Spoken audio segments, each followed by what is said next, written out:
For the last few decades, we have watched the left's advancement of globalism, multiculturalism, and a world with no borders to the deterrent of our nation's state. Nationalism was viewed with disdain by the media elite and their counterparts in the academia as an outdated paradigm to be relegated to the dustbin of history.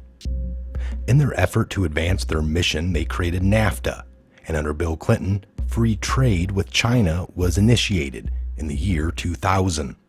China was officially welcomed into the World Trade Organization 1 year later in 2001, with promises to reform tariffs and policies, tariff reductions, and open markets in the upcoming future. In 2001, China also received Most Favored Nation status. Its admittance significantly resulted in it receiving the lowest tariffs available, free trade barriers, and the highest import quotas. Now, many of America's once thriving manufacturing companies moved their operations overseas, where cheap labor and fewer stifling regulations promised hefty profits and less governmental interference. As a result, millions lost their jobs in cities throughout the United States. The Rust Belt, once the manufacturing heartland of America, in states such as Michigan, Wisconsin, Ohio, Illinois, Indiana, Pennsylvania, it hit them the worst. They experienced urban decay and losses in population due to deindustrialization. Our leading auto manufacturers, steel suppliers, pharmaceuticals, and clothing manufacturers suddenly became a thing of the past. Cities like Detroit lost their base, as did Cleveland, a large supplier of steel. Currently, the Chinese produces over 50% of the world's steel. American aluminum manufacturers during the 1950s and 1960s provided 80% of the world's supply. But by 2014, it had dwindled to 32%. We used to be a sizable supplier of rare earth minerals, but today, 80% of rare earth minerals critically needed in production of cell phones, missile systems, hybrid self-batteries, the solar panels is mined in China. Additionally, 80% of our pharmaceuticals are now manufactured in communist China. As China employed unfair trade deals that imposed huge tariffs upon our goods, it became clear that we were losing our economic edge and taking a back seat to a rising tyrannical world power.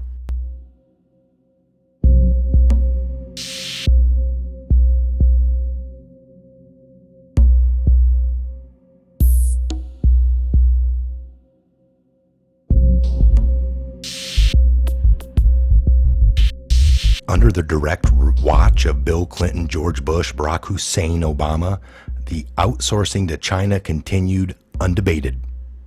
There were conservatives within the GOP, particularly the Freedom Caucus, who objected, but they were quickly overruled by the establishment Republican old guard globalists such as late John McCain, Mitch McConnell, Mitt Romney, and Paul Ryan. Obama's philosophy was to lead from behind, and behind we fell. It doesn't take a rocket scientist to know that if one is behind, one is not in the lead. But Obama sold that unbelievable logic slogan to millions of gullible, empty-headed people.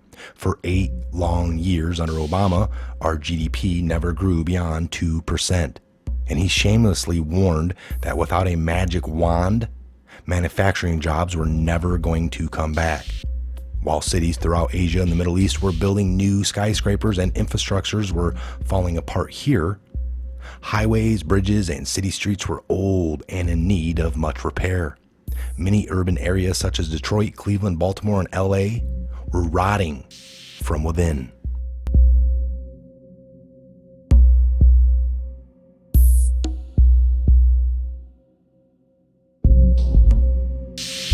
The entrance of President Trump onto the scene will be forever known as the art of the deal into the presidential campaign about 4 years ago was met with straight ridicule and scorn by the elites in the media. For years, he had watched the decline of the United States from a distance. His decision to enter the race should have not been a huge surprise. He He has hinted as far back as 1988 that he would consider a presidential run if needed. With America on the fast decline, new, bold leadership was indeed needed. Ultimately, it would take an outsider with financial independent means, not beholden to a corrupt oligarchy or the many various lobbying groups in operation, to reverse the course. He entered the race with a mission to restore America's structure by making America great again. At odds with the elite globalists who had dominated D.C. for many years, he quickly became their target since the restoration of America's greatness required an end to the reign of corruption that has governed much of D.C. and many other political arenas.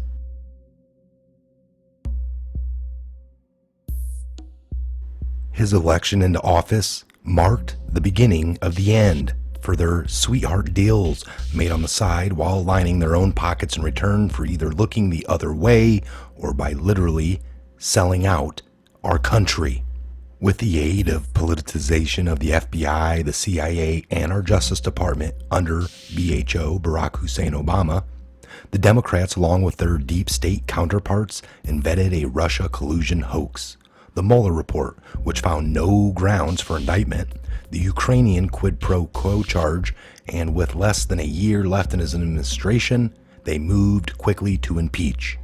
They failed miserably.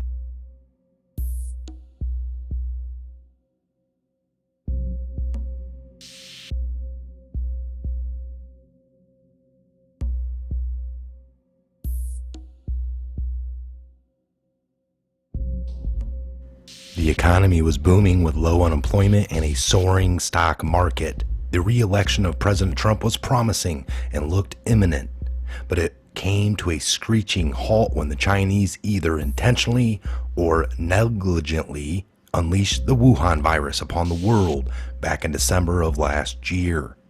Instead of focusing their energy on a menacing totalitarian communist state on the world stage, House Democrats obsessed with Trump derangement syndrome, along with their sidekicks and the complicit mainstream media, spent all of December and January razor focused upon a bogus impeachment trial. The use of biological warfare is illegal and criminal. When threatened with exposure, China retaliated with the threat of withholding much needed pharmaceuticals, now needed more than ever. The promise of globalization and the end of borders as advanced by leftists who like to label themselves as progressives is now in question. Political pundits who for years advanced policies that led to our dependency for goods that we once manufactured now have the gall to blame the president when it is their policies that led to the rise of China and our dependency. Totalitarian communist states can never be trusted. Their word is no good, and their signatures upon their treaties are as worthless as their words. Consequently, President Trump is now a wartime president. He has amassed the best and brightest among us in today's battle. The future is unknown, but if he succeeds at winning this next round, and I believe he will, our economy will bounce back stronger than ever. If the past 3 years under President Trump are any indication, we will survive and thrive once again under his leadership. The Chinese and the Democratic nemesis of his may rue the day they construed his demise. Against all odds, his finest hour may be upon us as President Trump rallies our country against an enemy unleashed by a tyrannical regime. In so doing, history will regard him as a president who saved American exceptionalism during a time of hardship and war. It is he who will be credited with the rebirth of our nation, while globalism will be relegated to the dustbin of history, where it belongs.